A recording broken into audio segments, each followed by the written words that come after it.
Welcome to EGF Academy. I'm Dr. Geetanjali. Dear students, our new batch is available for Geology optional. Course registration link description box में दिया गया है. Also, if you are preparing for Indian Forest Services, you can join Indian Forest Services Foundation course as well as Forestry optional course. For more information about these courses, please visit video links given in the description box. Today I will talk about Geology optional and course में कैसे पढ़ाया जाएगा. तो सबसे पहले हम Geology optional का syllabus देख लेते हैं. इसमें दो पेपर हैं, पेपर 1 एंड पेपर 2. पेपर 1 में 6 यूनिट है. First unit is general geology, जिसमें आपका about solar system, meteorites, origin and interior of the earth, age of earth, volcanoes, ये सब. फिर है यूनिट 2, जिसमें है geomorphology and remote sensing. Third unit is structural geology. Fourth is palaeontology. Fifth is Indian stratigraphy. Then sixth is hydrogeology and engineering geology. फिर है paper 2. Paper 2 में पहला है mineralogy, then igneous and metamorphic petrology. Third one is sedimentary petrology. Fourth one is economic geology. Fifth is mining geology. Sixth is geochemistry and environmental geology. तो total इसमें है 12 units. 6 unit paper 1 में है और 6 unit paper 2 में है. तो let's see हम इसको कैसे कवर करेंगे. Before moving ahead, let me tell you geology optional course में क्या क्या फीचर्स हैं. कोर्स में first you will be provided complete study material, complete current affairs will be covered. Also you can subscribe our channel for Indian Forest Services specific current affairs. Classes will be conducted on EGF Academy app. Revision classes, previous year questions papers, significant amount of questions आपके previous year से भी आते हैं, so it's very important to solve them. Then test series. So today I will teach you first unit general geology. इसका बहुत important topic interior of the earth. This I will cover in today's class. ठीक है. So this is the earth's interior. You can see here this is earth. Earth में जैसे जैसे हम अंदर जाते रहते हैं हमें डिफरेंट लेयर्स इसमें मिलते रहती है. जो आउटर मोस्ट लेयर है उसे हम क्या कहते हैं, दैट इज क्रस्ट. क्रस्ट भी आपका ओशानिक क्रस्ट है, कॉन्टिनेंटल क्रस्ट है. जो कॉन्टिनेंट है उसका जो क्रस्ट है उसका कंपोजिशन भी थोड़ा सा डिफरेंट है ओशानिक क्रस्ट से. एंड ऑल्सो उसकी जो हाइट है या जो डेप्थ है वो थोड़ा ज्यादा है एज कम्पेयर टू ओशन. यहाँ पे आप देख सकते हो ओशानिक क्रस्ट जो है 8 किलोमीटर के अप्रॉक्स है एवरेज इसकी जो हाइट है. And continental crust it is approx 32 kilometre. फिर आ जाता है मेंटल. क्रस्ट के नीचे पाया जाएगा मेंटल. ठीक है. इसको भी हम डिवाइड कर सकते हैं upper mantle, asthenosphere and then lower mantle. तो ये सब हम डिस्कस करेंगे अभी पूरा कंप्लीट. फिर नेक्स्ट इज आउटर कोर. जैसे जैसे हम और अंदर की तरफ जाते हैं अर्थ में, इसमें आउटर कोर है एंड देन इनर कोर. तो ये जितने भी लेयर्स हैं ये सब एक दूसरे से केमिकली फिजिकली ये डिफरेंट है. तो दैट्स वाई इनका जो कैरेक्टर है वो भी डिफरेंट है. जैसे कि क्रस्ट जो है वो सॉलिड है, मेंटल ये भी this is solid, and mental में ही आ जाता है एस्थेनोस्फेयर जो कि मॉल्टन स्टेज में है. जो आउटर कोर है ये लिक्विड है और जो इनर कोर है ये सॉलिड है. तो इनमें इतना डिफरेंसेस क्यों है और किस तरीके से ये लेयर्स कंपोज हुई हैं, तो ये सब हम देखेंगे आज की क्लास में. तो इसमें topics to be covered earth interior, जिसमें है क्रस्ट, मेंटल, कोर. इसके साथ ही कुछ सीज्मिक डिसकंटिन्यूटीज पाई जाती हैं एक लेयर से. जब हम दूसरी लेयर में जाते हैं तो कुछ डिसकंटिन्यूटीज पाई जाती है, उसे भी डिस्कस करेंगे. Then sources of information about the earth interior. अब अर्थ में क्या क्या, अर्थ का कंपोजिशन क्या है, किस तरीके से वो बना हुआ है पूरा, उसके हमारे पास में इंफॉर्मेशन कहाँ से आई, what are the sources of information, हमें कैसे पता चला, ये भी हम डिस्कस करेंगे. इसके साथ ही करंट अफेयर्स इससे related. So this is earth. So first is crust. जो सबसे ऊपर की लेयर है अर्थ के इंटीरियर में, दैट इज क्रस्ट. क्रस्ट जो है आप यहाँ पे देख सकते हो, क्रस्ट ऊपर की लेयर है, ये है दिस इज क्रस्ट, जो कि एक छोटा सा पोर्शन बना रही है एज कम्पेयर टू मेंटल और कोर के कंपैरिजन में. अगर हम देखें तो इसका पोर्शन काफी छोटा है. ये 0.5 से 1% तक का अर्थ वॉल्यूम को कवर करता है और अर्थ मास का लगभग 1% से भी कम अर्थ मास को ये कवर करता है, क्योंकि बहुत छोटी सी एरिया में ये प्रेजेंट है अर्थ का क्रस्ट. अब जो डेंसिटी है, डेंसिटी देखो, डेप्थ में जैसे जैसे हम जाएंगे डेंसिटी बढ़ते जाएगी. क्यों? क्योंकि दिस इज अर्थ. अर्थ के अंदर की लेयर्स में हम जैसे जैसे पहुंच रहे हैं, ऊपर जितना भी मास प्रेजेंट है, जितना भी मटेरियल है, वो नीचे प्रेशर क्रिएट करेगा.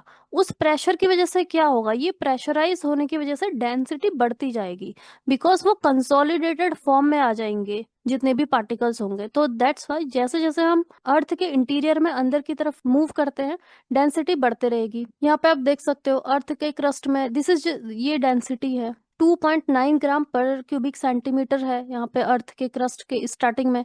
और नीचे जहाँ पे अर्थ क्रस्ट कम खत्म हो रहा है वहां पे कितना है 3.3 ग्राम पर क्यूबिक सेंटीमीटर।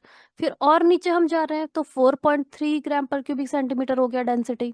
फिर और नीचे हम पहुंच रहे हैं, कोर के नियर हम पहुंच रहे हैं, यहाँ पे 5.5 ग्राम पर क्यूबिक सेंटीमीटर, देन 10 ग्राम पर क्यूबिक सेंटीमीटर है, फिर 12.3, 13.3।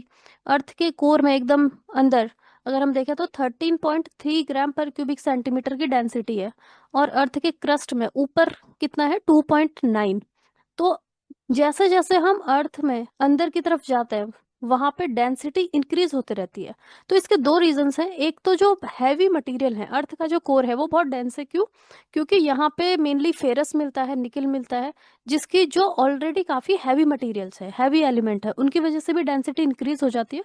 और ऊपर से जितना ये प्रेशर है, पूरा का पूरा मैटर ऊपर से प्रेशर डाल रहा है, उसकी वजह से भी डेंसिटी इंक्रीज होते रहती है। सो density increases with depth. Average density जो क्रस्ट की है दैट इज 2.9 ग्राम पर क्यूबिक सेंटीमीटर। और जो अर्थ है, कंप्लीट अर्थ की अगर हम एवरेज डेंसिटी देखें तो वो है 5.51 ग्राम पर क्यूबिक सेंटीमीटर। अब जो क्रस्ट है उसकी थिकनेस वेरी करता है in the range of 5 to 30 kilometre. जो ओशानिक क्रस्ट है वो क्या होगा, वो थोड़ा सा उसकी थिकनेस कम होगी। जैसे कि दिस इज, यहाँ पे आप देख सकते हो, दिस इज कॉन्टिनेंटल क्रस्ट और ये है ओशन का क्रस्ट, ये वाला जो पोर्शन है। बिकॉज ओशन में क्या है, इस इमेज में आप देख सकते हो, ये है ओशन, ओके। और इसके नीचे क्रस्ट की लेयर पाई जाती है।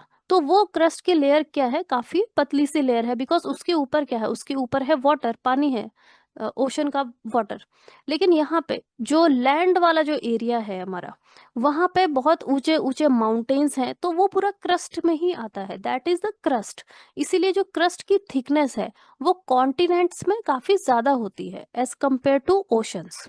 तो ओशन का जो क्रस्ट है उसकी जो थिकनेस है 5 to 30 किलोमीटर का एवरेज है। जबकि जो कॉन्टिनेंटल क्रस्ट है उसकी जो थिकनेस है 50 to 70 kilometre on an average. This is average. ये और भी ज्यादा हो सकती है, जो माउंटेनियस रीजन है वहां पे क्रस्ट और ज्यादा थिक होता है। Continental crust can be thicker than 70 kilometre. Major mountain system जैसे कि हिमालयास के जो मेजर माउंटेन्स हैं वहां पे क्रस्ट क्या है, वो जो पूरा माउंटेन सिस्टम है वो क्रस्ट का ही पार्ट है, ठीक है। और वो ऊपर से नीचे तक डेप्थ में पूरा क्रस्ट पाया जा रहा है वहां पे। तो वो 70 to 100 किलोमीटर थिकनेस हो सकती है हिमालयन रीजन का जो क्रस्ट है उसका। तो क्रस्ट की जो थिकनेस है वो वेरी करती है। देखो इसमें आप देख सकते हो, जो कॉन्टिनेंटल क्रस्ट है इसकी थिकनेस बहुत ज्यादा है, जबकि दिस इज, ये है ओशानिक क्रस्ट, इसकी जो थिकनेस है वो कम है as compare to continental crust. अब टेम्परेचर अगर हम देखें, देखो टेम्परेचर भी इंक्रीज होते रहता है जैसे जैसे हम अर्थ के इंटीरियर में अंदर की तरफ जाते हैं। तो इसमें आप देख सकते हो जो क्रस्ट है इसमें टेम्परेचर ऊपर 0 to 400 डिग्री सेल्सियस ऊपर हम प्रेजेंट है। यहाँ पे हमारा normal temperature, average temperature like 20-25 degree Celsius होगा। लेकिन जैसे जैसे हम अर्थ क्रस्ट में अंदर की तरफ जाएंगे टेम्परेचर यहाँ पे 400 डिग्री सेल्सियस तक पहुंच जाता है। एंड देन नीचे आप मेंटल में जाते हो, मेंटल में आप देख सकते हो यहाँ पे 1600 से 4000 डिग्री सेल्सियस। एस्थेनोस्फेयर में भी आप देख सकते हो 800 to 1600 degree Celsius. Outer core का जो टेम्परेचर है 4000 से 5000 डिग्री सेल्सियस। इनर कोर का टेम्परेचर 5000 से 5500 डिग्री सेल्सियस। मतलब टेम्परेचर जो है इंक्रीज होते जा रहा है अंदर। तो टेम्परेचर जो इंक्रीज है, क्रस्ट में जो टेम्परेचर इंक्रीज होता है हर किलोमीटर पे 30 डिग्री सेल्सियस का इंक्रीज पाया जाता है in the upper part of the crust. Crust में हम जैसे जैसे 1 किलोमीटर नीचे जाएंगे 30 डिग्री सेल्सियस इंक्रीज हो जाएगा टेम्परेचर। तो इसी तरीके से टेम्परेचर बढ़ता जाता है क्रस्ट में। Outer covering of crust is of sedimentary material. देखो अब अगर हम इसका कंपोजिशन देखें, किस तरीके के रॉक से क्रस्ट बना है। रॉक्स अलग अलग टाइप की होती है जो कि आप रॉक चैप्टर्स में you will study about them in details. Mainly 3 type के रॉक्स होते हैं, igneous rocks, sedimentary rocks and metamorphic rocks. इन्हीं रॉक्स से बना हुआ है हमारा पूरा अर्थ का इंटीरियर। तो ऊपर जो रॉक्स हैं, जो क्रस्ट के मेन कॉन्स्टिट्यूएंट है वो है सेडिमेंट्री रॉक्स। सेडिमेंट्री रॉक से हमारा क्रस्ट बना हुआ है। उसके नीचे, सेडिमेंट्री रॉक के नीचे आप देख सकते हो igneous and metamorphic rocks present है, जिनका की नेचर भी एसिडिक होता है। तो कौन एसिडिक रॉक है, कौन एल्कलाइन है, ये सब रॉक्स चैप्टर में आप पढ़ोगे। Lower layer of crust consist of basaltic and ultra basic rocks इसमें पाई जाती हैं क्रस्ट में। अब जो क्रस्ट का जो फॉर्मेशन है या फिर जो अर्थ का जो फॉर्मेशन है उसका कुछ ओल्ड व्यू है जो कि अभी ऑब्सोलीट हो चुका है। तो पहले ऐसा माना जाता था कि कॉन्टिनेंट्स जो बने हुए हैं वो लाइटर सिलिकेट्स के बने हुए हैं। जो ऊपर का पोर्शन है जो क्रस्ट का, उसे हम कहते थे सियाल। सियाल मतलब SI मीन्स की silica and AL means aluminium. तो सिलिका और एल्यूमिनियम के कॉम्बिनेशन से ये बने हुए हैं सिलिकेट्स हैं मेनली, जो मिनरल्स ऊपर पाए जा रहे हैं। कॉन्टिनेंट्स बने हुए हैं किससे? सियाल से, सिलिका और एल्यूमिनियम से। जबकि जो ओशन है वो हैवियर सिलिकेट से बने हैं, जिसमें सिलिका और मैग्नीशियम है, जिसे हम कहते हैं सीमा। तो ये पुराना कॉन्सेप्ट था कि जो कॉन्टिनेंट्स है उनका जो क्रस्ट है वो अलग मिनरल से बने हैं, और जो ओशंस का जो क्रस्ट है वो अलग मिनरल से बने हैं। ये अभी ये थ्योरी जो है वो आउटडेटेड हो चुकी है। जो कॉन्टिनेंट का जो क्रस्ट है वो बने हुए हैं कुछ लाइटर सिलिकेट्स के, जैसे कि सोडियम, पोटेशियम, एल्यूमिनियम के silicates. For example granite. Granite rocks पाए जाते हैं मेनली, जो कि थोड़ा सा लाइट है एज कंपेयर टू बेसाल्ट।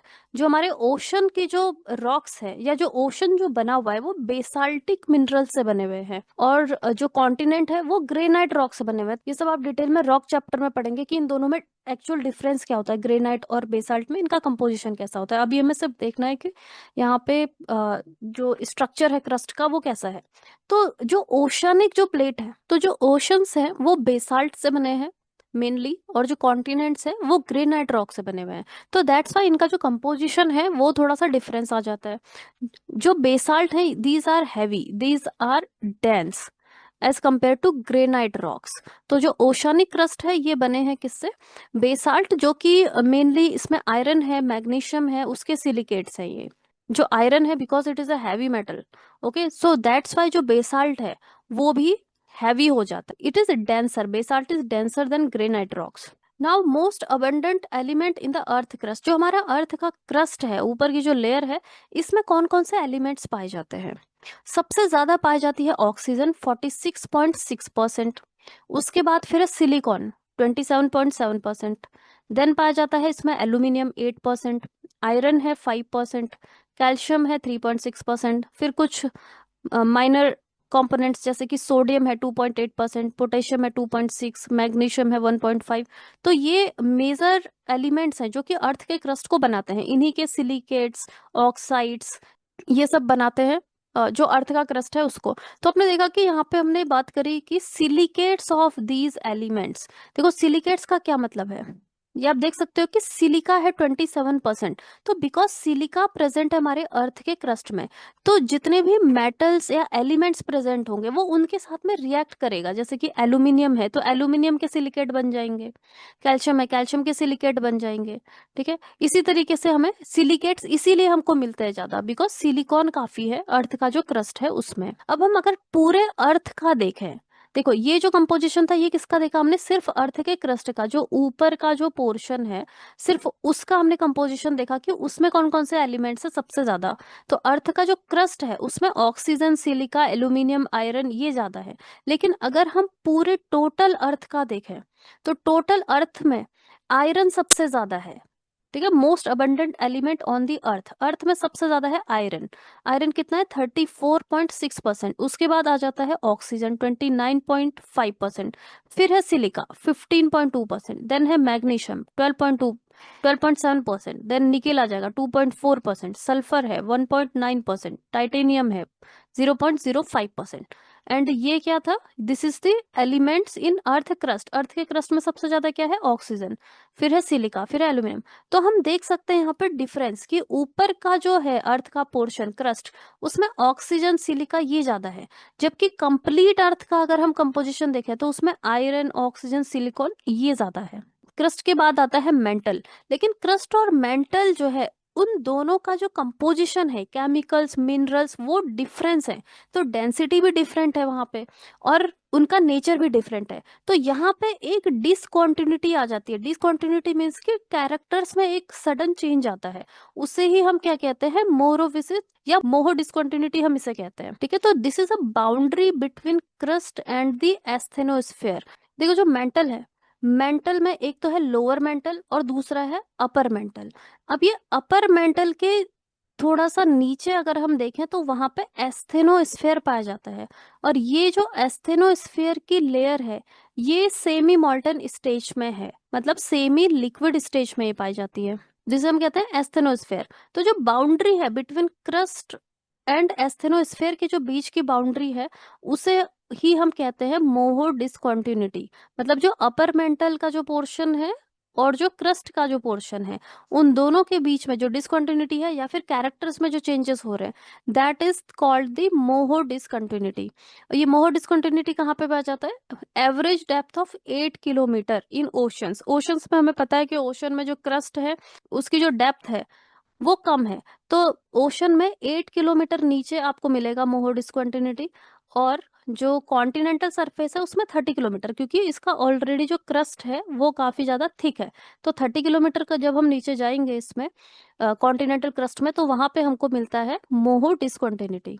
तो मोहो डिसकंटिन्यूटी क्यों है? क्योंकि change in rock composition from rocks containing feldspar to rocks that contain no feldspar. It means कि जो ऊपर जो क्रस्ट है, क्रस्ट में जो रॉक्स पाए जाते हैं उनमें फेल्डस्पार पाया जाता है। फेल्डस्पार क्या है? ये एक तरीके का सिलिकेट ही है। This is a type of silicate. ये पाया जाता है क्रस्ट में, ठीक है। This is a mineral. अब नीचे जो है जो मेंटल है वहां पे ये नहीं पाया जाता है। इसके अलावा बहुत सारे मिनरल्स हैं जो कि क्रस्ट में पाए जाएंगे, जो मेंटल है उसमें नहीं पाए जाएंगे, क्योंकि मेंटल का जो कंपोजिशन है वो डिफरेंट कंपोजिशन है। तो दैट्स वाई यहाँ पे एक डिफरेंस आ जाता है दोनों की डेंसिटी में, दोनों के कैरेक्टरिस्टिक्स में, और इसी की वजह से यहाँ पर मोहो डिसकंटिन्यूटी हमें देखने को मिलती है। Then lithosphere.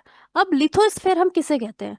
जो क्रस्ट है ऊपर का कंप्लीट क्रस्ट प्लस जो मेंटल का upper part of the mental है, कंप्लीट मेंटल नहीं, मेंटल का जो अपर पोर्शन है उसको हम कहते हैं लिथोस्फेयर। और इसके नीचे पाया जाएगा एस्थेनोस्फेयर। इट मींस कि जो एस्थेनोस्फेयर के ऊपर जो मेंटल है और जो प्लस क्रस्ट है, इन दोनों को मिला के हम कहते हैं लिथोस्फेयर। अब इसको हम लिथोस्फेयर कहने की रीजन क्या है? तो यहाँ पर आप देख सकते हो पहले कि लिथोस्फेयर क्या है। ये जो ऊपर की लेयर है जिसमें कि अपर मेंटल है और प्लस पूरा का पूरा क्रस्ट आता है, तो दिस इज लिथोस्फेयर। अब जो लिथोस्फेयर वाला जो रीजन है, इसी में प्लेट टेक्टोनिक जो एक्टिविटीज होती है, जैसे कि अर्थक्वेक की जो एक्टिविटी हो रही है, वोल्केनिक इरप्शन जो हो रहा है, वो सब इस लिथोस्फेयर में ही होता है, जो कि एस्थेनोस्फेयर से ऊपर है। तो दैट्स वाई इसको हमें एक सेपरेट, हम इसको स्टडी करते हैं लिथोस्फेयर। देखो लिथोस्फेयर जो है it is broken into tectonic plates. This is lithosphere. मैंने आपको बताया ऊपर का जो पूरा क्रस्ट वाला जो रीजन है और जो अपर मेंटल है, मतलब एस्थेनोस्फेयर के ऊपर वाला जो पोर्शन है, तो ये टेक्टोनिक प्लेट्स इसमें ये बनाता है ऊपर। टेक्टोनिक प्लेट्स का मतलब क्या है? देखो जो पूरा हमारा अर्थ है, इसका जो लिथोस्फेयर है वो बहुत सारी प्लेट्स से मिलके बना हुआ है, जैसे कि अफ्रीकन प्लेट्स है दिस वन, ठीक है। Then Indian plate. Indian plate, plate का मतलब क्या है? मतलब एक बहुत बड़ा पोर्शन ऑफ लिथोस्फेयर जो कि सेपरेट हो सकता है, एक दूसरे से ही सेपरेट हो सकते हैं। This is Eurasian plate, this is Pacific plate, south American plate, Somali plate, Australian plate, Pacific plate. अब इनमें मूवमेंट होता है, जैसे कि फॉर एग्जांपल ये इंडियन प्लेट है, दिस इज इंडिया, इंडिया का ये हिमालय वाला रीजन है, और ये क्या है? यूरेशियन प्लेट है। अब इंडियन प्लेट जो है वो यूरेशियन प्लेट को पुश कर रही है, प्रेशर डाल रही है उस पे। इसी वजह से जो हिमालयन रीजन है इसमें अर्थक्वेक के बहुत सारे इंसिडेंट्स होते रहते हैं। तो ये जो प्लेट है ये पूरा अर्थ का इंटीरियर पूरा मूव नहीं कर रहा। इसमें जो लिथोस्फेयर का जो पोर्शन है, जिसमें कि क्रस्ट आता है और जो अपर मेंटल वाला पोर्शन आता है, ये मूव करता है। और ये किसके ऊपर मूव करता है? ये एस्थेनोस्फेयर के ऊपर मूव करता है, बिकॉज ये जो ऊपर का लिथोस्फेयर है ये तो सॉलिड है, these are the solid plates structure. लेकिन इसके नीचे जो एस्थेनोस्फेयर है ये सेमी लिक्विड है। इसी वजह से नीचे जो सेमी लिक्विड पोर्शन है एस्थेनोस्फेयर, उसके ऊपर जो सॉलिड प्लेट्स हैं वो मूव करते रहती है एक दूसरे के अगेंस्ट। तो इसी वजह से इन प्लेट्स के मूवमेंट की वजह से ही अर्थक्वेक, वोल्केनिक इरप्शन, ये सब कुछ होते रहता है। तो ये क्या है? ये आता है आपका लिथोस्फेयर में। अब ये जो मूवमेंट हो रहा है उनके लिए एनर्जी कहाँ से मिलती है? उनके लिए एनर्जी मिलती है रेडियो एक्टिव डीके से। अर्थ का क्रस्ट और जो मेंटल है उसमें पाए जाते हैं रेडियो एक्टिव मटीरियल्स, जैसे कि यूरेनियम, थोरियम, पोटेशियम। ये इन सब में क्या होती है? इनमें रेडियो एक्टिविटी होती रहती है, जिससे कि बहुत ज्यादा एनर्जी रिलीज होती है, और वही एनर्जी इन प्लेट्स को मूव करने में हेल्प करते हैं। और ये प्लेट्स मूव होती हैं और उसी से फिर जितनी भी जो भी लार्ज स्केल चेंजेस जो भी हमें देखने को मिलते हैं अर्थ के जियोलॉजिकल स्ट्रक्चर में, जैसे कि फोल्डिंग है, फॉल्टिंग है, और जितना भी डिस्ट्रक्शन हो रहा है, वो सब कुछ इन्हीं प्लेट्स के मूवमेंट की वजह से होती है, जिसको कि एनर्जी मिलती है रेडियो एक्टिव डिके से। तो पहला तो क्रस्ट हो गया एंड देन लिथोस्फेयर हो गया। Then next is mantle. जो मेंटल है वो सबसे ज्यादा अर्थ का वॉल्यूम प्रोवाइड करता है। ये है पूरा मेंटल, यहाँ से लेके नीचे तक आप देख सकते हो। ये अपर मेंटल है। और यहाँ पे ये जो रेड कलर से आप देख रहे हो, दिस इज एस्थेनोस्फेयर। ये वाला जो पोर्शन है रेड, ये है एस्थेनोस्फेयर। एस्थेनोस्फेयर के ऊपर अपर मेंटल है। अब ये अपर मेंटल और ऊपर का जो क्रस्ट है, इन दोनों को मिला के हम क्या कहते हैं, लिथोस्फेयर कहते हैं, जिसमें कि प्लेट टेक्टोनिक एक्टिविटीज होती है।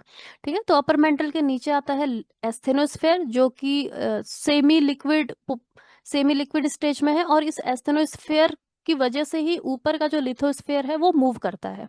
फिर लोअर मेंटल, एस्थेनोस्फेयर से नीचे वाला जो मेंटल है, उसे हम क्या कहते हैं, उसे हम कहते हैं लोअर मेंटल। तो ये पूरा जो मेंटल है, अपर mantle, asthenosphere and plus lower mental, ये 83% ऑफ अर्थ वॉल्यूम को ये कवर करते हैं। बहुत बड़ा पोर्शन ये कवर करते हैं।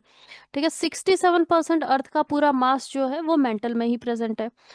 ये किस डेप्थ तक हमको मिलते हैं, क्रस्ट से लेके नीचे 2900 किलोमीटर। यहाँ पे ये जो डेप्थ है ये है 2900 किलोमीटर, यहाँ तक हमारा मेंटल एक्सटेंड करता है। डेंसिटी आप देख सकते हो मेंटल की।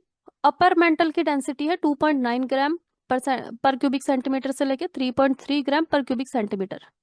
ठीक है, यहाँ से ये स्टार्ट होगा, 2.9 से लेके 3.3 ग्राम पर क्यूबिक सेंटीमीटर तक अपर मेंटल की डेंसिटी होती है।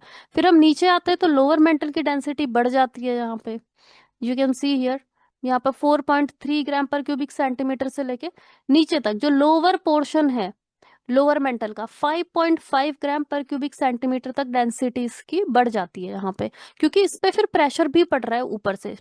ठीक है, तो दैट्स वाई डेंसिटी इंक्रीज होते रहेगी जैसे जैसे हम नीचे जाते रहेंगे अर्थ इंटीरियर में। मेंटल का कंपोजिशन क्या है, मेंटल बना है सिलिकेट रॉक्स से, जो कि रिच है आयरन और मैग्नीशियम में as compare to overlying crust. Crust में भी पाया जाता है आयरन और मैग्नीशियम, लेकिन कम अमाउंट में मिलता है।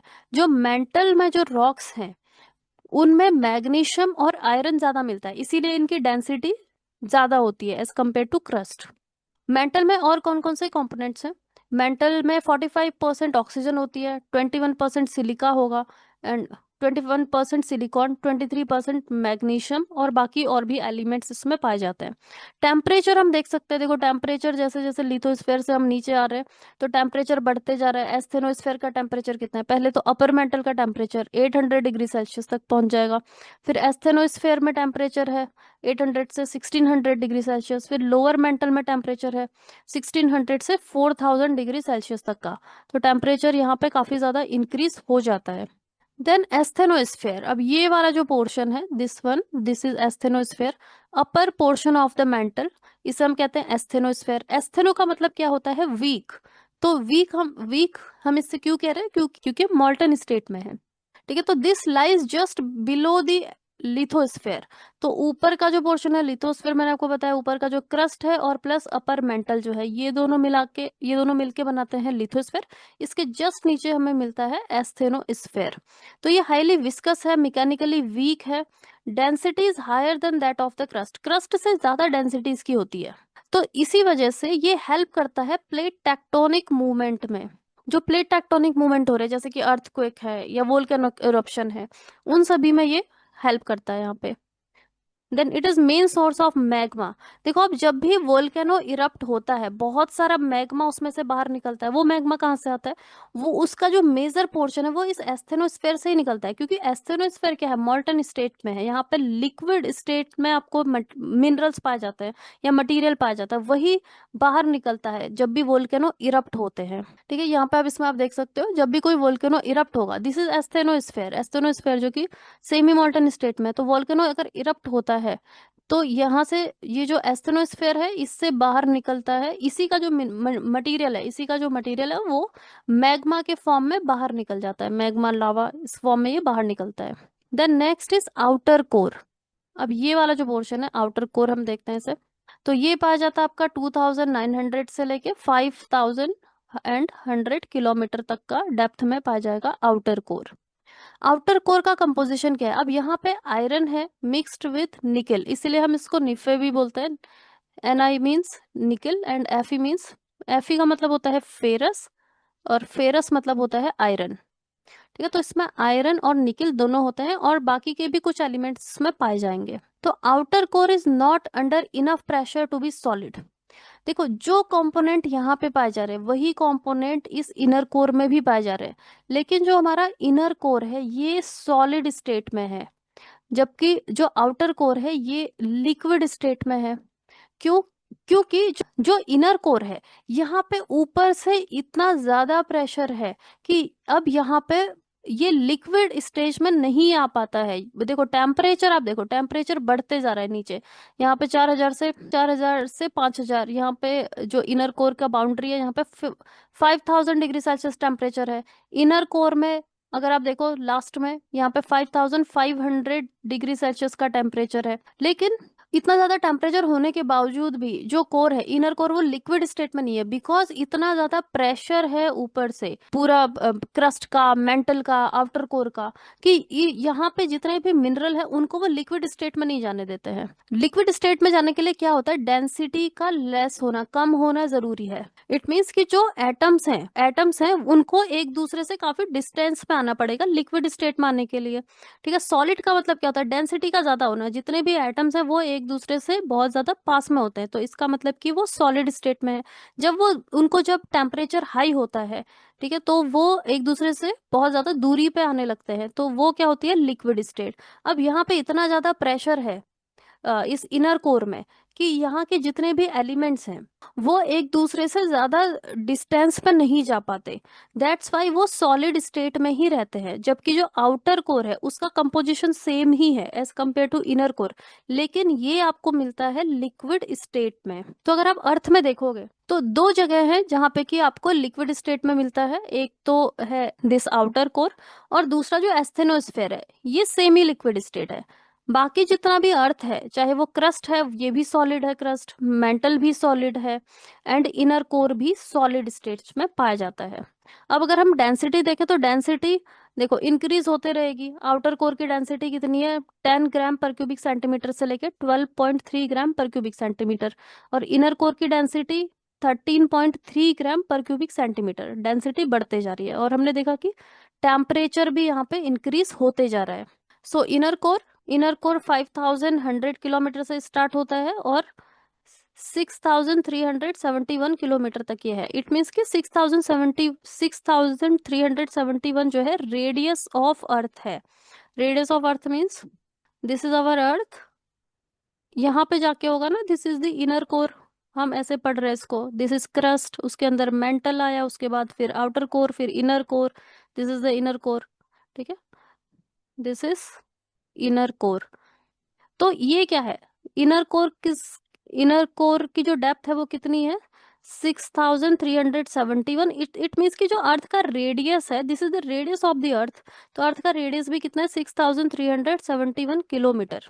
ठीक, अब ये इसका कंपोजिशन क्या है, आयरन है इसमें 80% और बाकी इसमें निकिल है और भी थोड़े बहुत और भी मिनरल्स इसमें, सॉरी मेटल्स इसमें हो सकते हैं।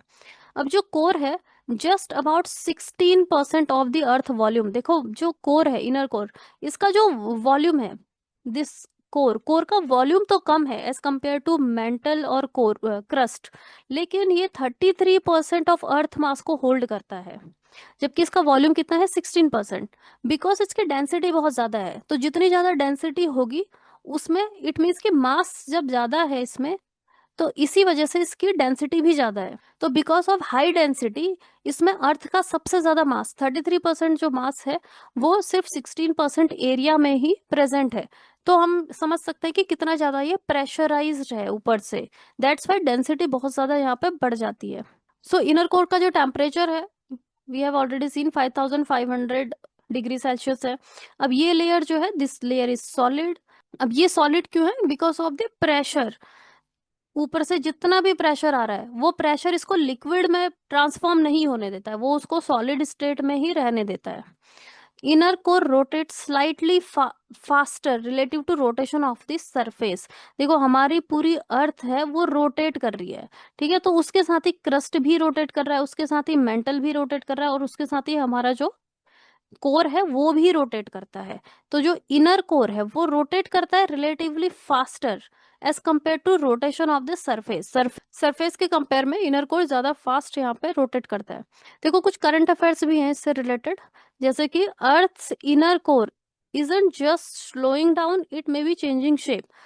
तो ये रिसर्च में पता चला है कि जो हमारा अर्थ का जो कोर है वो स्लो डाउन हो रहा है। स्लो डाउन मतलब उसका जो रोटेशन है, वो रोटेशन की स्पीड कम हो रही है, उसका जो शेप है वो भी चेंज हो रहा है।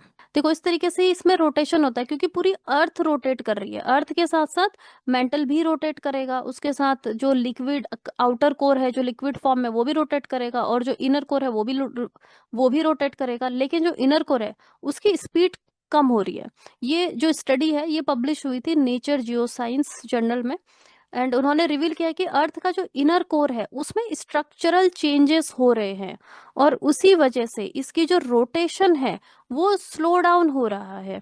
अब इसके स्लो डाउन होने की वजह से क्या होगा, जो अर्थ में जो डे का टाइम है हमारा, ठीक है, 24 घंटे का जो हमारा दिन होता है उसमें चेंजेस आ सकते हैं, ऐसा मानना है रिसर्चर्स का। रिसर्चर्स ने सजेस्ट किया है कि जो viscous deformation in the inner core, अब ये जो डिफॉर्मेशन हो रहा है इसके अंदर, it is caused by dynamic interaction between the turbulent मॉल्टन outer core and solid inner core. देखो हमें पता है ना, जो आउटर कोर है वो क्या है, लिक्विड स्टेट में है, दैट इज अ टर्बुलेंट, और मॉल्टन है वो आउटर कोर।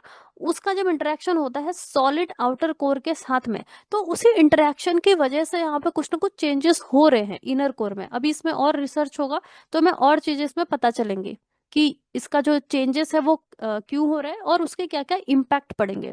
देखो इम्पैक्ट क्या क्या हो सकता है इसके slowing down of the inner core के। When core spin slowly mantle speeds up, ठीक है, अगर इसमें ये धीरे धीरे अगर इसका इसके रोटेशन में अगर स्पीड इसकी कम होती है तो मेंटल की जो स्पीड होती है वो बढ़ जाती है, ऐसा मानना है किसका, ऐसा रिसर्चर्स का।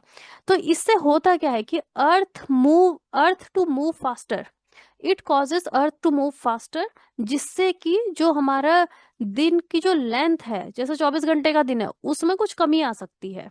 ऑल्सो अर्थ का जो मैग्नेटिक फील्ड है उसको भी ये अफेक्ट करेगा। अभी इसमें और स्टडी होगी और आर्टिकल्स अगर इसमें आते तो then we will know clearly कि इसके क्या क्या इम्पैक्ट होंगे। Now next is sources for understanding the earth interior. अब हमने देखा कि अर्थ जो है, अर्थ में क्रस्ट पाया जाता है, उसके नीचे मेंटल है, उसके नीचे कोर है। लेकिन हमें ये पता कैसे चला कि जो अर्थ का जो क्रस्ट है वो सॉलिड स्टेट में है, मेंटल सॉलिड स्टेट में है, आउटर कोर जो है वो लिक्विड स्टेट में है, उसके अंदर जो इनर कोर है वो सॉलिड स्टेट में है। तो ये जो हमें स्ट्रक्चर का पता चलता है उसके सोर्सेस क्या क्या है, उसके अलग अलग सोर्स हैं।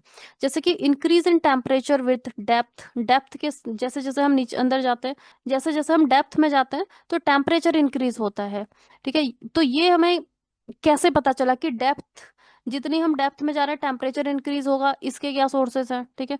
देन प्रीमोर्डियल हीट है, seismic waves, meteorites, gravitation, magnetic field, इन सभी सोर्सेस से हमें पता चलता है अर्थ का इंटीरियर क्या है। तो सबसे पहले increase in temperature with depth. देखो वोल्केनोज इरप्ट होते हैं, जब भी वोल्केनो इरप्ट होते हैं तो रिसर्चर्स यहाँ पे जाते हैं और इसमें जितना भी ये मैग्मा लावा जो बाहर निकला है उसको लेके जाते हैं और उस पर रिसर्च करते हैं, स्टडी करते हैं। क्योंकि ये जो वोल्केनो इरप्ट हुआ है इसका जितना भी ये मैटर है ये कहाँ से आया है, ये अर्थ के अंदर से ये बाहर निकला है, स्पेशली ये जो एस्थेनोस्फेयर वाला रीजन है। तो इसको हम स्टडी करेंगे तो हमें पता चलेगा कि ये जो एस्थेनोस्फेयर है वहां पे किस तरीके की कंडीशंस हैं। तो जो भी वोल्केनो इरप्शन होते हैं, जितने भी हॉट स्प्रिंग है, गीजर्स हैं, इन सब में क्या है, बहुत ज्यादा हाई टेम्परेचर है। तो हमें पता चल रहा है कि अर्थ के अंदर बहुत ज्यादा हाई टेम्परेचर है प्रेजेंट। इट मीन्स कि जैसे जैसे हम अंदर डेप्थ में जाएंगे तो टेम्परेचर इंक्रीज हो रहा है। तो ये भी एक सोर्स है जिससे कि हमको अर्थ के इंटीरियर की थोड़ी नॉलेज मिलती है। अब ये जो हीट है यहाँ पे जो इतना ज्यादा एस्थेनोस्फेयर में जो टेम्परेचर इतना ज्यादा इंक्रीज हो जाता है वो क्यों हो जाता है। अर्थ में जो हीट है उसके सोर्सेस क्या है, पहला तो जो सोर्स है वो है रेडियो एक्टिव डिके।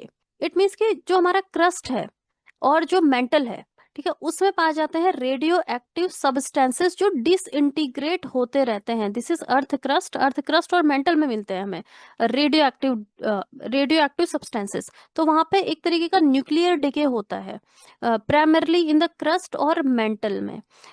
तो साइंटिस्ट का ये मानना है कि यहाँ पे इन रीजन्स में यूरेनियम यहाँ पे पाया जाता है। ठीक है, uranium is concentrated at the base of earth's mantle, जो अर्थ का मेंटल है उसमें यूरेनियम प्रेजेंट है। और यूरेनियम क्या है, ये एक रेडियो एक्टिव मटेरियल है। ठीक है, ये इग्नाइट हो जाता है खुद ही। इग्नाइट मतलब कि इसमें ये बर्न होने लगता है, कंबस्ट होने लगता है, इसमें सेल्फ सस्टेन्ड न्यूक्लियर फिजन होता है। देखो, जो न्यूक्लियर रिएक्शंस होती है दो तरीके की होती है, एक तो होता है फिजन और दूसरा होता है फ्यूजन। फिजन का मतलब क्या है, फिजन मतलब कि एक यूरेनियम का जो एटम है, ठीक है, उसमें वो टूट जाएगा। फ्यूजन मतलब होता है कि उसका टूट जाना। फ्यूजन मतलब क्या होता है, जहां पे दो एटम्स जो है आपस में फ्यूज हो जाते हैं, मतलब कि मिल जाते हैं। तो फ्यूजन में बहुत ज्यादा एनर्जी रिलीज होती है, लेकिन फ्यूजन में उससे भी ज्यादा एनर्जी रिलीज होती है जो न्यूक्लियर फ्यूजन की रिएक्शंस होती है। ये रिएक्शन होती है सन में। जो सन का टेम्परेचर इतना ज्यादा है वहां पे न्यूक्लियर फ्यूजन होता है, लेकिन हमारा जो अर्थ का इंटीरियर है वहां पे न्यूक्लियर फिशन की रिएक्शन होती है, जिसमें कि बहुत ज्यादा एनर्जी रिलीज होती है लेकिन लेस देन फ्यूजन। ठीक है, तो ये क्यों हो रहा है, because of the radio active material, uranium वहां पे प्रेजेंट है, यूरेनियम थोरियम ये सब प्रेजेंट है। तो अब इनमें जब ये सेल्फ इग्नाइटेड होंगे तो उससे क्या होगा, अब फ्यूजन होगा तो बहुत सारी एनर्जी रिलीज होगी, और वो अर्थ का हीट का एक सोर्स है। ठीक है, तो radioactive decay provides more than half of earth total heat. जितनी भी हीट है अर्थ में पूरी इंटीरियर में, उसका 50% से ज्यादा हमको रेडियो एक्टिव डीके से मिलता है।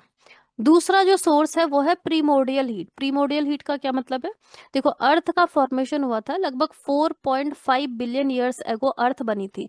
जब अर्थ बनी थी तो उसका टेम्परेचर बहुत ज्यादा था। फिर बहुत सालों में, बिलियंस मिलियंस ऑफ ईयर्स में जो अर्थ है वो धीरे धीरे फिर ठंडी होती रहती है, और आज का टेम्परेचर है, तो आज का जो टेम्परेचर है नॉर्मल टेम्परेचर वो पे वो पहुंचता है। अर्थ का बाहर का जो पोर्शन है उसका टेम्परेचर लो हुआ है, लेकिन अर्थ का जो इंटीरियर है अभी भी उसमें हीट प्रेजेंट है, जो कि प्रीमोडियल टाइम पे, जो कि इसके अर्थ के फॉर्मेशन के टाइम पे जो हीट प्रेजेंट थी वो अभी भी प्रेजेंट है अर्थ के इंटीरियर में, क्योंकि अर्थ पूरी तरीके से अभी कूल डाउन नहीं हुआ है। तो उसे हम कहते हैं प्रीमोडियल हीट, तो वो भी एक सोर्स है अर्थ के हीट का। देखो फर्स्ट 500 ईयर्स तक का, जब अर्थ का फॉर्मेशन हुआ था 4.5 बिलियन ईयर्स को, उसके बाद 500 मिलियन सालों तक का जो डेंस एटमॉस्फेयर बनता है यहाँ पे, देखो इसमें एटमॉस्फेयर किस तरीके से बनता है, जो अर्थ है धीरे धीरे अर्थ ठंडी होते जाती है और उसमें फिर वोल्केनो इरप्ट होते हैं।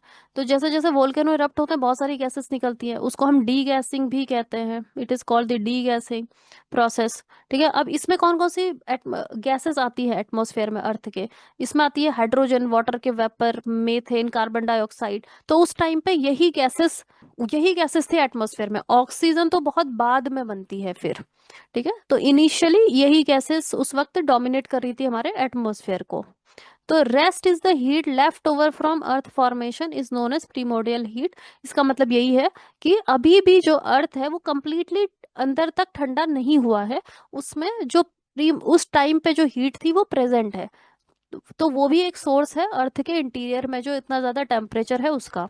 तो ये क्या था, ये सोर्सेस हैं जिससे कि हमें पता चलता है, जैसे कि ये जो वोल्केनो है ये जब इरप्ट होता है तो ये एक सोर्स ऑफ इंफॉर्मेशन है, जिसका मटेरियल हम चेक करते हैं, टेम्परेचर हम चेक करते हैं, और हम पता करते हैं कि अर्थ के इंटीरियर में कंपोजिशन क्या क्या है। अब नेक्स्ट जो सोर्स है जिससे कि हम अर्थ के इंटीरियर का पता करते हैं वो है मीटियोराइट्स। मीटियोराइट्स क्या होता है, मीटियोराइट्स बहुत बार अर्थ के बहुत पास आ जाते हैं और अर्थ के सरफेस तक भी ये पहुंच जाते हैं। देखो जब अर्थ का फॉर्मेशन हुआ था तो एक नेबुलर क्लाउड से हुआ था, उसी से बहुत सारे मीटियोराइट्स और अर्थ एक ही नेबुलर क्लाउड से ये बने थे। तो इसका मतलब ये है कि अर्थ का जो कंपोजिशन है, अर्थ का पूरा इनर कंपोजिशन जो है वो इन मेटेओराइट्स के जैसा ही है। तो जो मेटेओराइट्स होते हैं ये कभी कभी अर्थ के पास आ जाते हैं, और देखो अर्थ की जो लेयर्स है, अर्थ में एटमॉस्फेयर में बहुत सारी लेयर्स है, सबसे नीचे कौन सी लेयर है, ट्रोपोस्फेयर है। उसके बाद जो नेक्स्ट लेयर है that is the stratosphere.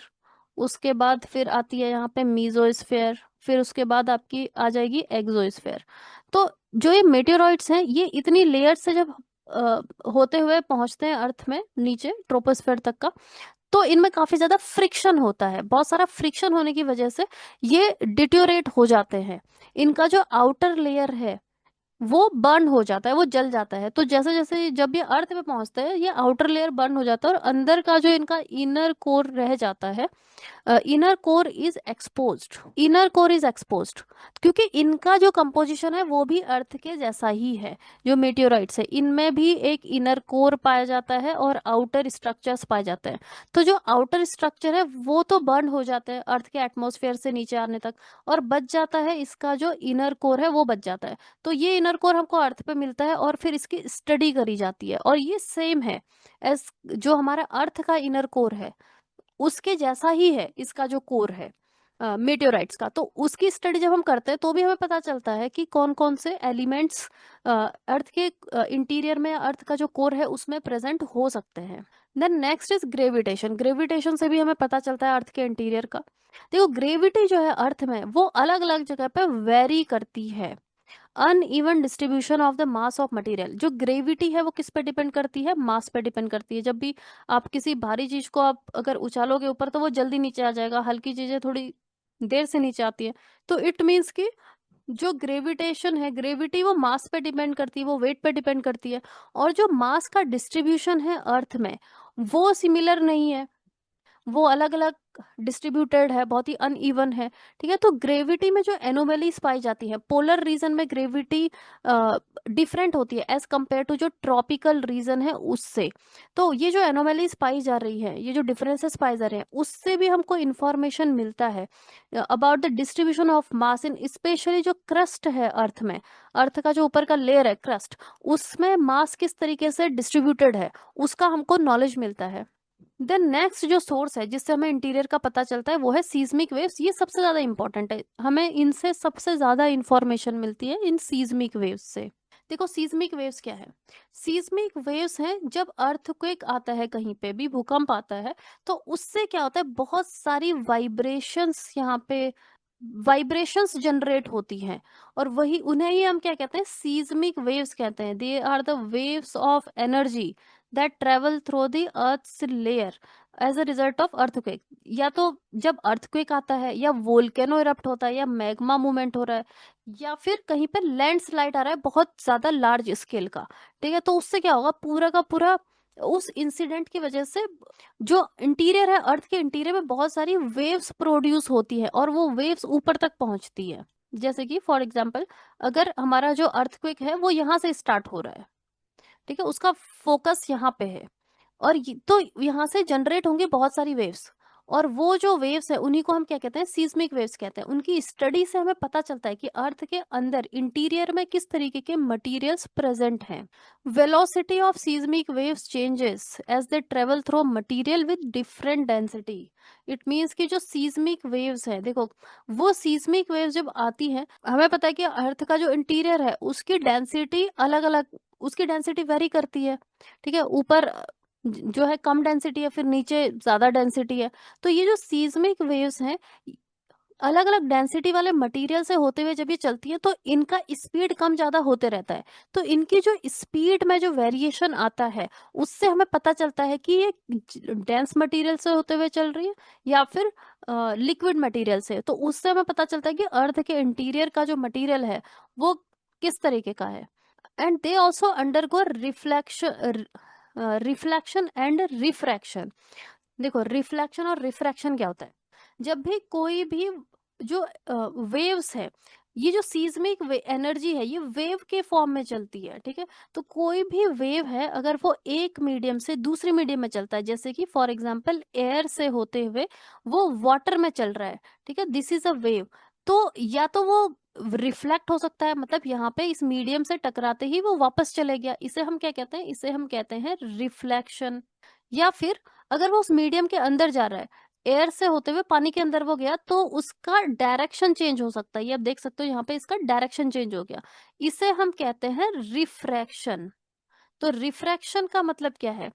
Refraction मतलब कि डायरेक्शन का चेंज हो जाना, और रिफ्लेक्शन मतलब आके वापस चले जाना, टकरा के वापस चले जाना। ठीक है, तो ये जो सीज्मिक वेव्स हैं इनमें रिफ्लेक्शन भी होता है, रिफ्रैक्शन भी होता है।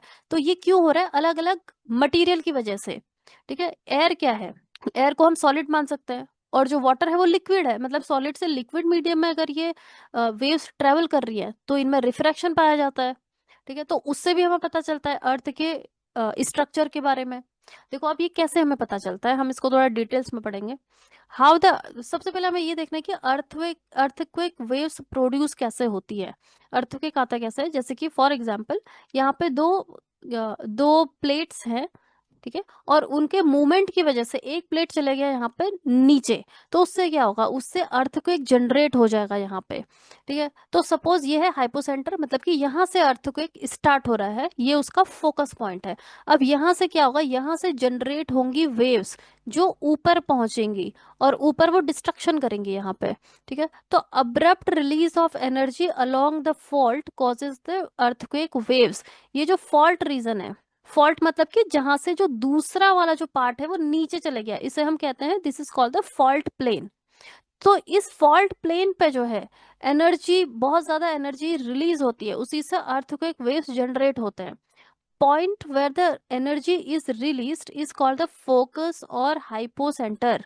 देखो ये फोकस है, इट मीन्स कि ये जो प्लेन है जहां पे कि ये जो फॉल्ट प्लेन है, सबसे ज्यादा एनर्जी यहीं पे रिलीज होती है, इसे ही हम कहते हैं अर्थक्वेक का फोकस या फिर हाइपोसेंटर। अब इसके ठीक ऊपर यहाँ पे जो एरिया है इसे हम कहते हैं AP centre. Point on the surface directly about the focus is called the AP centre, यानी कि ये जो इसके सीधे ऊपर है this is called the AP centre, और यहीं पे सबसे ज्यादा डिस्ट्रक्शन होता है। ठीक है, अब ये जो वेव्स हैं, ये वेव्स नीचे यहाँ से ट्रेवल करते हुए ऊपर आ रही है, तो इन वेव्स को रिकॉर्ड किया जाता है, इन्हें ही हम क्या कहते हैं, इन्हें हम कहते हैं सीस्मिक वेव्स। और ये क्योंकि अर्थ के अंदर से आ रही है तो ये बहुत सारी इंफॉर्मेशन देती है हमें अबाउट द अर्थ के इंटीरियर के बारे में। इन वेव्स को रिकॉर्ड किया जाता है सीस्मोग्राफ। अब यहाँ कहीं पे सीस्मोग्राफ अलग अलग जगहों पे लगाए रखते लगा लगा के रखा जाता है, वो सीस्मोग्राफ रिकॉर्ड करते हैं इन वेव्स को। देखो दीज आर द सीस्मोग्राफ्स। अब जैसे ही अर्थक्वेक आएगा तो हमारा जो पूरा का पूरा जो अर्थ है उसमें वो शेक करेगा, वो हिलेगा। ठीक है, तो ये उसको रिकॉर्ड करता है। अब ये और भी एडवांस तरीके से उसको रिकॉर्ड करता है, इस तरीके के हमको ये वेव्स के सीस्मोग्राफ में हमको ये दिखता है कि कौन कौन सी वेव्स यहाँ पे अर्थक्वेक के ड्यूरेशन में कौन कौन सी वेव्स पहुंची है अर्थ के ऊपर सरफेस तक का, उसको ये पूरा रिकॉर्ड कर लेता है सीस्मोग्राफ।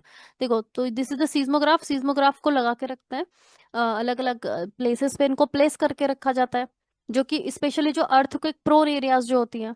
ठीक, तो अब नीचे से जो भी वेव्स आएंगी उनको ये रिकॉर्ड कर लेगा। बहुत अलग अलग टाइप्स की सीस्मिक वेव्स होती है, वो हमें अलग अलग इन्फॉर्मेशन देती है। Types of seismic wave mainly दो टाइप्स की होती है, एक तो है बॉडी वेव और दूसरा है सरफेस वेव। बॉडी वेव्स भी दो टाइप के हैं, एक तो है प्राइमरी वेव्स जिसे हम पी वेव्स भी कहते हैं, दूसरे है सेकेंडरी वेव्स जिसे कि हम एस वेव कहते हैं।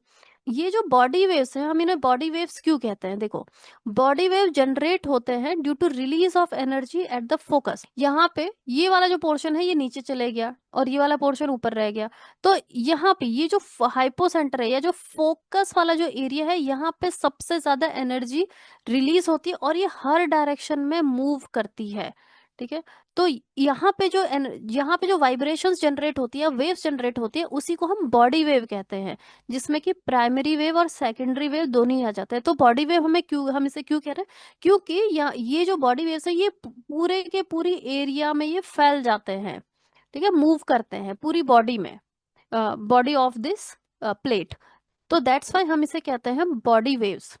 तो बॉडी वेव्स होती हैं दो दो टाइप्स की, P waves and S waves, primary wave and secondary wave. अब जो प्राइमरी वेव्स है ये लॉन्गिट्यूडिनल है in nature, wave propagation is similar to sound wave. देखो प्राइमरी वेव्स मूव करती है साउंड वेव की तरह। कोई भी वेव है, वेव क्या है, एक वाइब्रेशन है जिसमें कि पार्टिकल्स का मूवमेंट होता है। ठीक है, वेव्स इस तरीके से नॉर्मली मूव करते हैं।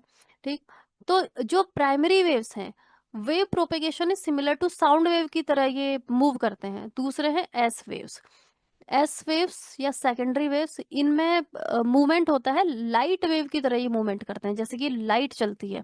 ठीक है, लाइट का जो मूवमेंट होता है उसी तरीके से ये इनमें मोशन होता है। देखो ये आप देख सकते हो P waves like this, and P waves में पार्टिकल का जो मोशन है वो that is in the direction of the movement of the wave. It means इसका मतलब ये है कि अगर इस डायरेक्शन में वेव चल रही है, ठीक है, तो जो पार्टिकल्स हैं वो पार्टिकल्स भी इसी डायरेक्शन में मूव करेंगे, इस तरीके का मूवमेंट उनका होगा। लेकिन जो एस वेव्स हैं, अगर वेव इस डायरेक्शन में चल रही है तो ये परपेंडिकुलर इनमें मूवमेंट होता है, मतलब ऐसा, लाइक दिस, इस तरीके से चलते हैं। ये किसका मूवमेंट हो रहा है? ये जो पार्टिकल्स हैं, ठीक है, वेव में जो पार्टिकल्स हैं उनका मूवमेंट होता है इस तरीके से। ये किस में हो रहा है? एस वेव में। और जो पी वेव्स हैं उसमें मतलब जिस डायरेक्शन में वेव चल रही है उसी डायरेक्शन में मूवमेंट होता है पार्टिकल्स का। तो ये डिफरेंस है पी वेव और एस वेव में। तो प्राइमरी वेव्स, जो पी वेव्स हैं यानी कि जो प्राइमरी वेव्स हैं, ये फास्टेस्ट होती है, फास्टेस्ट सिस्मिक वेव। इसका मतलब कि अगर कहीं पे अर्थक्वेक आता है तो सबसे पहले ये सरफेस पे पहुंच जाते हैं, उसके बाद फिर सेकेंडरी वेव्स पहुंचेंगे, ठीक है। तो that's Y recorded first on the seismograph. अब ऊपर जो सीस्मोग्राफ लगा है सबसे पहले ये पी वेव्स को ही रिकॉर्ड करते हैं, बिकॉज पी वेव सबसे पहले ऊपर पहुंच जाते हैं सरफेस पे। पी वेव्स को हम लॉन्गिट्यूडिनल वेव्स भी कहते हैं। देखो लॉन्गिट्यूडिनल वेव्स हम इसे क्यों कहते हैं? क्योंकि displacement of the medium is in the same direction as the propagation of wave. जैसे मैंने आपको बताया कि पी वेव्स कैसे चलती है। P waves, this is the, ये डायरेक्शन है, उसी डायरेक्शन में ये मीडियम को डिस्प्लेस करती है, मतलब कि ये ऐसे चलते हैं इस तरीके से, ऐसे ऐसे चलेंगे ये आगे। जो एस वेव्स है वो ऐसे चलते हैं और ये लाइक दिस, ठीक। तो इसलिए हम इनको कहते हैं लॉन्गिट्यूडिनल वेव्स। इन्हें हम कंप्रेशनल वेव भी कहते हैं। देखो कंप्रेशनल वेव्स क्यों कहते हैं? क्योंकि ये कंप्रेशन एंड रेयरफैक्शन क्रिएट करते हैं। कंप्रेशन एंड रेयरफैक्शन, इनके मूवमेंट की वजह से, देखो यहाँ पे क्या हुआ, यहाँ पे कंप्रेशन हुआ and this is rarefaction. Rarefaction मतलब यहाँ पे आप देखो, यहाँ पे डेंसिटी कम है, उसी को हम बोलते हैं रेयरफैक्शन। और फिर यहाँ पे डेंसिटी ज्यादा है, मतलब कि यहाँ पे कंप्रेस हो गया। कौन कंप्रेस हो रहा है? जो मीडियम है, जिस मीडियम में वो चल रहा है वो मीडियम यहाँ पे कंप्रेस हुआ है, और यहाँ पे वो मीडियम रेयरफैक्शन, यहाँ पे वो कंप्रेस नहीं हुआ है। तो इसीलिए हम इनको क्या कहते हैं? कंप्रेशनल वेव्स भी हम इसे कहते हैं। देन हम इसे प्रेशर वेव भी कहते हैं, क्योंकि ये मीडियम में प्रेशर को इंक्रीज एंड डिक्रीज करते हैं। आप देख सकते हो यहाँ पे प्रेशर इंक्रीज किया, यहाँ पे प्रेशर डिक्रीज है, फिर से प्रेशर इंक्रीज हुआ, फिर से प्रेशर डिक्रीज है। तो दैट्स वाई हम इनको प्रेशर वेव भी कहते हैं। तो इस तरीके से इनका मूवमेंट होता है। मीडियम, जिस मीडियम में ये चल रहे हैं उसको कंप्रेस करते हुए ये चलते हैं, प्राइमरी वेव्स। तो these waves are of relatively high frequency, frequency इनकी हाई होती है, लेकिन ये लीस्ट डिस्ट्रक्टिव हैं। जितने भी अर्थक्वेक वेव्स हैं जो कि ऊपर पहुंच रही है सरफेस पे, उनमें सबसे कम डिस्ट्रक्शन होता है प्राइमरी वेव्स की वजह से। अब देखो इसमें मोस्ट इंपॉर्टेंट क्या है? मोस्ट इंपॉर्टेंट पार्ट ये है कि ये हर मीडियम में ये ट्रेवल कर सकते हैं, मतलब कि ये लिक्विड में भी ट्रेवल कर सकते हैं, सॉलिड में भी ट्रेवल कर सकते हैं, गैसेस में भी ट्रेवल कर सकते हैं, लेकिन इनकी वेलोसिटी डिफरेंट होगी। प्राइमरी वेव्स जब सॉलिड में ट्रेवल करते हैं तो सबसे ज्यादा वेलोसिटी होती है, फिर लिक्विड में उनकी कम वेलोसिटी होती है, गैसेस में और भी कम वेलोसिटी होती है। अब हमारा जो पूरा अर्थ है, अर्थ में आपने देखा कि अर्थ का जो क्रस्ट है वो क्या है? That is solid. उसमें जो एस्थेनोस्फीयर पाया जाता है वो क्या है? मॉल्टन स्टेज में सेमी सॉलिड है, ठीक है। और अर्थ का जो आउटर कोर है वो क्या है? लिक्विड है। इसका मतलब ये है कि अगर प्राइमरी वेव्स आउटर कोर से, अगर वो आउटर कोर में ट्रेवल करेंगी, मतलब लिक्विड में ट्रेवल करेंगी, तो उनकी स्पीड कम होगी। क्रस्ट में ट्रेवल करेंगी जो कि सॉलिड है, तो उसमें स्पीड ज्यादा होगी। तो इनकी स्पीड से, जो कि सीस्मोग्राफ में रिकॉर्ड होता है, उस स्पीड से हमें पता चलता है कि अर्थ के इंटीरियर में सॉलिड है, लिक्विड है या गैसेस है। जो पी वेव है उनकी वेलोसिटी जब अर्थक्वेक में जब रिकॉर्ड करी जाती है तो 5 to 8 किलोमीटर पर सेकेंड की उनकी स्पीड होती है, वेलोसिटी होती है। और वेलोसिटी इनकी अलग अलग जगह पे वेरी करती है, जैसे कि अर्थ का जो क्रस्ट है उसमें लगभग 6 किलोमीटर पर सेकेंड, लोअर मेंटल में 13.5 किलोमीटर पर सेकेंड, इनर कोर में 11 किलोमीटर पर सेकेंड। तो इनकी जो स्पीड है वो वेरी करती है। P waves as an earthquake warning, देखो पी वेव्स जो है, प्राइमरी वेव्स जो है, उनको अर्थक्वेक वार्निंग की तरह भी यूज किया जा सकता है। क्यों यूज किया जा सकता है? क्योंकि नॉन डिस्ट्रक्टिव तो होती ही है, और जब भी अर्थक्वेक आता है, ठीक है, जैसे ही नीचे अर्थक्वेक स्टार्ट होता है तो ये सबसे पहले ये ऊपर पहुंच जाती है सरफेस पे, और सीस्मोग्राफ इसको रिकॉर्ड कर सकता है। They travel more quickly through the earth crust than destructive secondary और एंड सरफेस वेव। पहले प्राइमरी वेव पहुंच जाती है, उसके लगभग 60 to 90 सेकंड के बाद फिर सेकेंडरी वेव पहुंचती है ऊपर, ये डिस्ट्रक्शन करती है। उसके बाद फिर सरफेस वेव आती है, सबसे ज्यादा डिस्ट्रक्शन फिर सरफेस वेव करती है। तो प्राइमरी वेव जो है, जो मेजर अर्थक्वेक के आने के लगभग 1 मिनट पहले ये अर्थ के सरफेस तक पहुंच जाती है। मतलब कि ये एक एडवांस वार्निंग दे सकते हैं, क्योंकि ये नॉन डिस्ट्रक्टिव है, ये डिस्ट्रक्शन नहीं करती है, लेकिन हमें पहले ही पता चल सकता है कि आफ्टर 1 मिनट अर्थक्वेक आ सकता है। तो इसको हम as a advance earthquake warning की तरह भी यूज कर सकते हैं। फिर है सेकेंडरी वेव या एस वेव। अब ये recorded second on the seismograph. इसका मतलब ये है कि सीस्मोग्राफ पे सबसे पहले तो पी वेव्स रिकॉर्ड होती है, उसके बाद फिर ये एस वेव्स रिकॉर्ड होती है, क्योंकि ये उसके बाद जनरेट होती है। इनको हम ट्रांसवर्स वेव्स भी कहते हैं, शेयर वेव भी कहते हैं, डिस्टॉर्शनल वेव भी कहते हैं।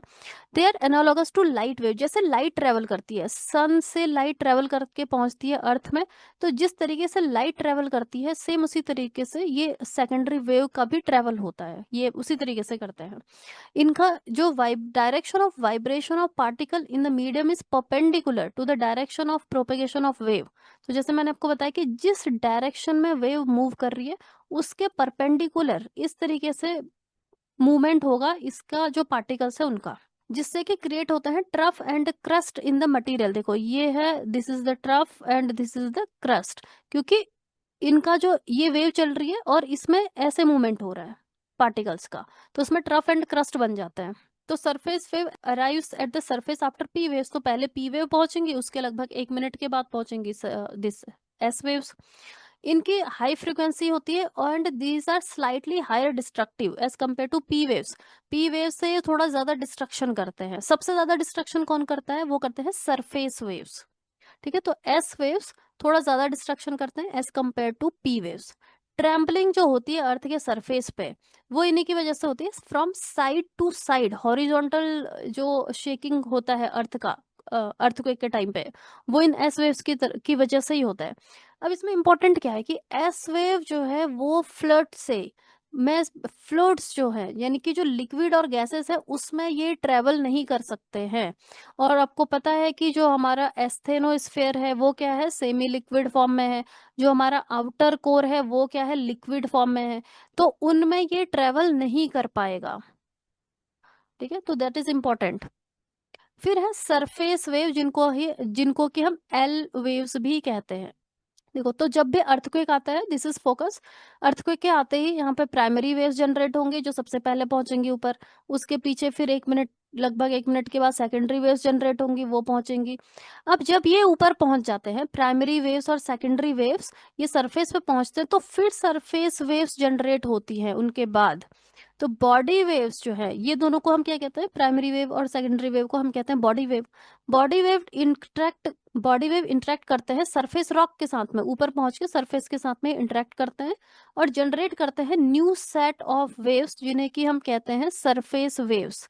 लॉन्ग या एल वेव्स भी हम इन्हें कहते हैं, जो कि मूव करते हैं अलोंग दी सरफेस। तो सरफेस वेव्स, इनको हम लॉन्ग पीरियड वेव भी कहते हैं। इनका वेवलेंथ ज्यादा होता है, लॉन्ग वेवलेंथ होता है। वेवलेंथ मतलब कि देखो, वेव्स ऐसे इस तरीके से, इसे हम वेवलेंथ कहते हैं।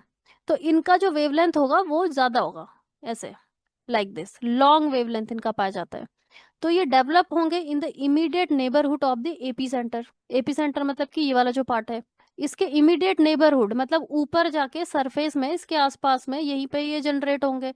ये अफेक्ट करते हैं only the surface of the earth and die out at smaller depth. मतलब कि ये सिर्फ सरफेस में ही डिस्ट्रक्शन करते हैं, ये नीचे नहीं हो जाते। ठीक है, नीचे जो है वो प्राइमरी वेव और सेकेंडरी वेव जनरेट होती है, वही ऊपर पहुंच के ये सरफेस वेव्स बनाते हैं। Now particle motion of surface waves is larger than the body waves. देखो, particle motion of surface waves, इसका मतलब इसका जो एम्पलीट्यूड है, ये है सीस्मोग्राफ में आप देख सकते हो, these are the P waves, these are S waves, these are surface waves. अब इनका जो एम्पलीट्यूड है, ये देखो, ये है एम्पलीट्यूड, ये सरफेस प्राइमरी वेव्स का कम है, सेकेंडरी वेव्स का और कम है, एंड सरफेस वेव्स का ये सबसे ज्यादा है। This is the amplitude. और क्योंकि इनका एम्पलीट्यूड बहुत ज्यादा है, इसीलिए ये बहुत ज्यादा डिस्ट्रक्टिव होते हैं, बहुत ज्यादा डिस्ट्रक्शन करते हैं। दे आर स्लोवेस्ट, ये स्लोवेस्ट है तीनों में ही, primary wave, secondary wave, surface wave में सबसे ज्यादा स्लो कौन है? सरफेस वेव्स ही है। And they are recorded last on the seismograph. तो ये है सीज्मोग्राफ।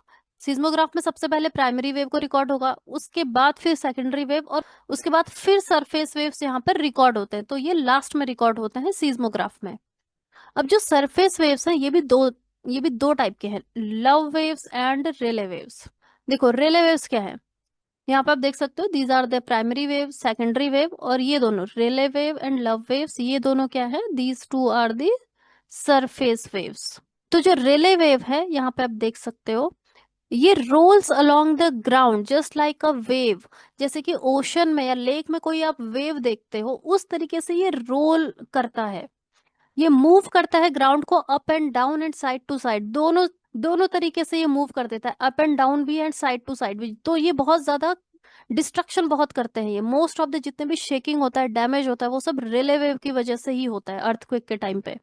फिर दूसरे हैं लव वेव, दिस, ये फास्टेस्ट सरफेस वेव है, और ये साइड टू साइड ऐसे ऐसे ये शेक करेंगे साइड टू साइड। तो ये क्या है, दोनों ही Rayleigh wave and Love wave, these are the surface wave, और सरफेस वेव ही सबसे ज्यादा डिस्ट्रक्शन करते हैं। देखो अब ये जो सीज्मिक वेव्स हमने देखे, ये अर्थ के इंटीरियर को समझने में बहुत हेल्प करते हैं।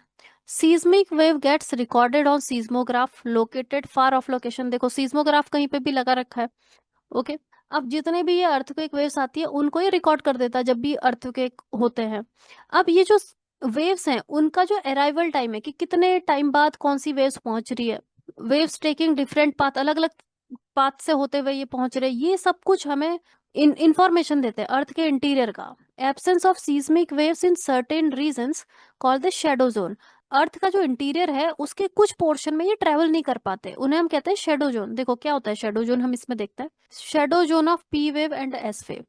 जो सेकेंडरी वेव है हमने देखा था कि वो लिक्विड में ट्रेवल नहीं कर पाते हैं, और अर्थ का जो इंटीरियर है उसका जो आउटर कोर है, ये वाला जो आउटर कोर है, ये क्या है, दिस इज लिक्विड। इसका मतलब है कि जो एस वेव है वो इस पोर्शन में ट्रेवल नहीं कर पाएंगे, ठीक है। तो इसीलिए ये देखा गया है कि entire zone beyond 105 does not 105 degree does not receive S wave. इस इमेज में आप देख सकते हो एस वेव को दिखाया गया है दिस रेड कलर से। देखो ये जो रेड कलर से आप देख रहे हो ये एस वेव है, ये यहाँ तक तो पहुंच रही है, लेकिन आउटर कोर जैसे ही स्टार्ट हो रहा है ये गायब, ये यहाँ से डिसअपियर हो गई है, गायब हो चुकी है। क्यों? क्योंकि ये आउटर कोर क्या है, लिक्विड है, तो ये यहाँ पे तो ट्रेवल ही नहीं कर पाएंगे। लेकिन ये यहाँ पे मिल रहे हैं आपको 105 डिग्री पे, आउटर कोर से नहीं ये ट्रेवल कर पा रहे हैं, यहीं पे ये मिलेंगे आपको, ऐसे ये नहीं मिलते। फिर 105 डिग्री से नीचे आपको ये नहीं मिल रहे हैं यहाँ तक का। तो वाई, बिकॉज ये जो पोर्शन है पूरा का पूरा वो है लिक्विड पोर्शन आउटर कोर का, तो वहां पे हमको एस वेव नहीं मिल रहा। जब साइंटिस्ट ने देखा कि एस वेव यहाँ पे तो पहुंच रही है लेकिन फिर यहाँ पे नहीं पहुंच रही, यहाँ से होते हुए ये नहीं ट्रेवल कर पा रही है, उससे उन्होंने ये कंक्लूड किया कि जो आउटर कोर है वो लिक्विड है, ये पोर्शन लिक्विड है, इसीलिए यहाँ पे जो सेकेंडरी वेव है वो ट्रेवल नहीं कर पा रहा, और इसे ही हम क्या कहते हैं, शेडो जोन। एस वेव का शेडो जोन है क्योंकि वो यहाँ पे ट्रेवल नहीं कर पा रहा। अब जो पी वेव्स है, पी वेव्स का हमें पता है कि वो लिक्विड सॉलिड गैस तीनों में ही ट्रेवल कर लेते हैं, लेकिन वो रिफ्रैक्ट हो जाते हैं जब भी वो सेमी सॉलिड मेंटल या लिक्विड में जब भी वो जाते हैं रिफ्रैक्ट हो जाते हैं। रिफ्रैक्शन का मतलब मैंने आपको बताया था, एक मीडियम से दूसरे मीडियम में जाने में डायरेक्शन चेंज हो जाएगी, डायरेक्शन चेंज को हम क्या कहते हैं, रिफ्रैक्शन। तो यहाँ पे देखो पी वेव को दिखाया गया ब्लैक कलर से, देखो ये जो ब्लैक कलर है ये आ रहा है, लेकिन जैसे ही इस आउटर कोर में पहुंचेगा इसका डायरेक्शन चेंज हो गया, ये देखो डायरेक्शन चेंज हो चुका है। पहले ये कैसे जा रहा था, पहले ऐसे आ रहा था ये, लेकिन अब जो आउटर कोर है उसमें ये रिफ्रैक्ट हो चुका है, डायरेक्शन इसने चेंज कर लिया। तो उससे भी ये कंक्लूजन निकलता है कि ये वाला जो एरिया है वो लिक्विड है, आउटर कोर इज लिक्विड, इसीलिए पी वेव से यहाँ से जब ट्रेवल कर रहे हैं तो ये रिफ्रैक्ट हो रहे हैं। तो इस रीजन में ये आपको ज्यादा नहीं मिल रहे, क्योंकि आना तो इसने ऐसे ही था लेकिन ये रिफ्रैक्ट हो गए और यहाँ पे ये पहुंच रहे हैं। तो सीज्मोग्राफ जो 140 डिग्री पे जो लोकेटेड है वो रिकॉर्ड करते हैं पी वेव्स को, लेकिन एस वेव को रिकॉर्ड नहीं करते। देखो यहाँ पे 140 इसके बीच में ये पी वेव्स तो यहाँ पे मिल रही है कि रिफ्रैक्ट होके यहाँ पे आ जा रही है, इनका डायरेक्शन चेंज हो रहा है, लेकिन हमको एस वेव यहाँ पे नहीं मिल रही है क्योंकि एस वेव लिक्विड से होके ट्रेवल कर ही नहीं सकते। तो ये एस वेव सिर्फ यहीं तक मिल रही है, 105 से ऊपर ही मिलेंगी, यहाँ से नीचे ये नहीं मिलेंगी। ठीक है, तो जो जोन है बिटवीन 105 से 140 के बीच का, उसे हम, वो शेडो जोन है दोनों के लिए ही, पी वेव और एस वेव के लिए। देखो 105 से 140 वाला जो जोन है ये दोनों के लिए शेडो है, यहाँ पे कुछ भी हमें नहीं मिल रहा, इसमें सेकेंडरी वेव नहीं आ पा रही है और प्राइमरी वेव भी रिफ्रैक्ट होके 140 के बाद ही हमको मिल रही है। ठीक है, तो इन वेव्स की स्टडी करके हमें पता चलता है कि अंदर कि अर्थ के इंटीरियर में यहाँ पे कहाँ पे सॉलिड पोर्शन है, कहाँ पे लिक्विड पोर्शन है। तो ये सब सोर्सेज ऑफ इंफॉर्मेशन है जिससे हमें पता चलता है कि अर्थ का जो इंटीरियर है वो, उसका कंपोजिशन कैसा है, उसका स्टेट कैसा है, सॉलिड लिक्विड गैसियस, किस तरीके से हमारा अर्थ बना है। तो that was about earth interior. Current affair मैंने आपको बता दिया इसमें। So students, you can join geology online course. Course registration link is given in the description box. किसी भी क्वेरी के लिए आप हमें कॉल या मैसेज कर सकते हैं on the given numbers. Also you can go through Indian forest services foundation course as well as forestry optional course. Link is given in the description box. Subscribe our channel for IFS specific current affairs update.